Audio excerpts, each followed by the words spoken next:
There are times when mercy and compassion are essential, the very qualities that can help resolve difficult situations.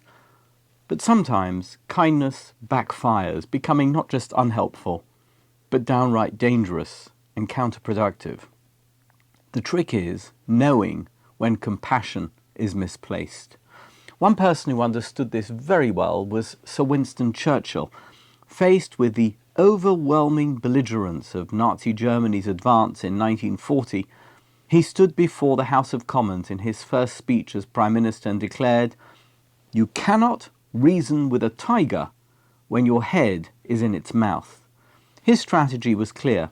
There had to be total, unrelenting resistance if Hitler and his thuggish violence were to be overcome. What Churchill recognized was that compassion for Germans and Germany in the fight against Hitler would be a dreadful mistake, and that the future of the free world hung in the balance. General William Tecumseh Sherman shared this same insight as his infamous scorched-earth march through the South during the American Civil War vividly demonstrated. A pragmatic but devoted Unionist, Sherman knew that anything less than decisive, overwhelming action targeting both military and civilian resources would likely fail to break the Confederacy's resolve, prolonging the horrific conflict and deepening the nation's rift. So he took the hard road, leading a campaign so relentless it crushed the Confederate spirit and ultimately paved the way for the country to reunify. While Sherman's methods might seem extreme to modern sensibilities, his choices were grounded in a harsh reality. Had he left room for the Confederacy to regroup, rearm, and resist, that would have meant decades of war and suffering that would have been far worse. As brutal as it was, Sherman's march was calculated to bring the suffering to a quicker end, because rebuilding could only happen after those intent on destroying peace were decisively defeated.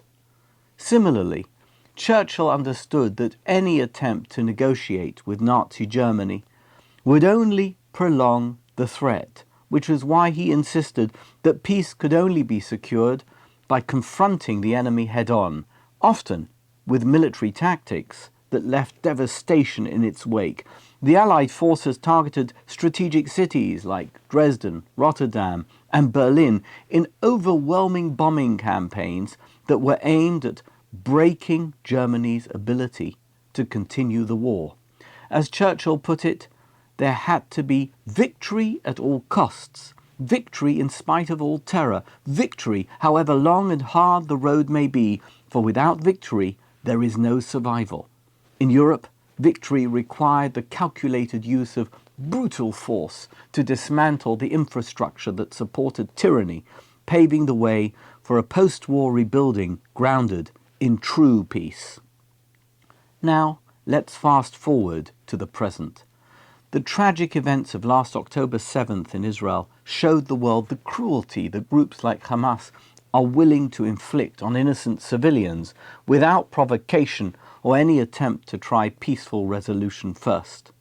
But even as Israel began its justified and unquestionably harsh military response, most international leaders could only bring themselves to offer cautious, watered-down support, and very quickly began to call for a ceasefire. The support offered was accompanied by the kinds of conditions that would inevitably blunt the effectiveness of what Israel was trying to do, namely, root out Hamas once and for all. Israel's right to defend itself was affirmed with one breath and curbed with the next. How can pure evil be defeated if misdirected compassion is continually used to tie the hands of those fighting it? By insisting on half measures and quick returns to stability, the international community has only prolonged the suffering, allowing groups like Hamas to regroup and continue their cycle of terror. True peace demands the courage to confront and dismantle the forces of destruction, not giving them breathing room under the guise of compassion. One can't help but wonder how things might look today if, years ago, Israel had acted with Churchillian resolve in the face of Hamas, or had they, like Sherman, decided that the only path to peace was one that left no room for enemies to regroup. Instead, we've seen decades of half measures, ceasefires and so-called negotiations that have served only to buy time for Hamas to rearm and double down. And it's not just Israel, and it's not just Hamas. For years, the Western world has danced around Iran, tolerating its proxy terrorism through Hezbollah in Lebanon, militias in Iraq, the Houthis in Yemen, and its entrenched role in supporting Hamas. And that's before you consider their attempts to become a nuclear military power. Iran's regime is the most outstanding contemporary example of what happens when the world treats an existential threat with kid gloves. Imagine if decisive action had been taken against Iran when its terror network was still in its infancy. Imagine if the West had backed Israel, not with words, but solid, uncompromising support. Wouldn't the Middle East be a very different place? Which brings me to Parshat Vayeira, where we find Abraham pleading with God to spare the city of Sodom, bargaining with him, in the hope that even a small cluster of righteous people might justify saving the entire city. I've always struggled with this story. What is the point of the Bible remembering Abraham's abject failure to negotiate a reprieve for this doomed city? But perhaps his failure is precisely the point. While Abraham's compassion is admirable and his willingness to challenge God heroic, ultimately, God is telling him that Sodom's sins are so extreme, so corrosive, and so reprehensible that redemption is no longer an option. God's response is swift, and the angels sent to dispatch Sodom do what has to be done. They rescue Lot and his family and destroy the city until no trace of it is left. That is the essential lesson here. Compassion has limits. God's response to Abraham wasn't dismissive or cruel. Instead, it was a recognition that certain evils cannot be redeemed, and therefore no attempt should be made to try and redeem them. Of course, God allowed Abraham to advocate, to hope, and to express compassion.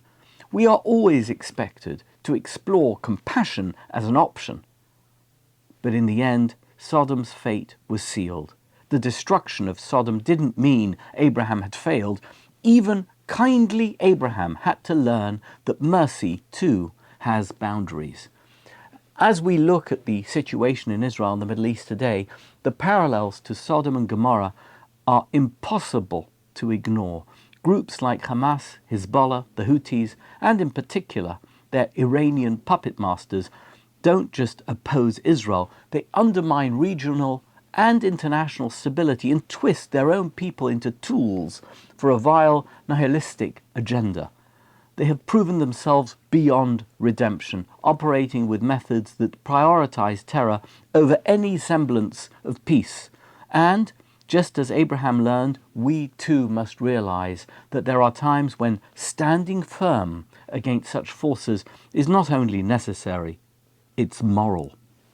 The incoming US administration's cabinet and diplomatic appointments this week show that this message has finally made it to the highest levels, and the self-destructive mercy of those who advocate for a ceasefire might finally be overruled by those who have the greater good and a strategic vision at the center of their focus. In Parshat Vayeira, we see that not every plea for mercy is good, nor every act of destruction bad. There is a place for compassion, and there is a place for resolve. And in a world where Sodom still thrives, knowing when to draw the line may be the key to safeguarding what we truly value.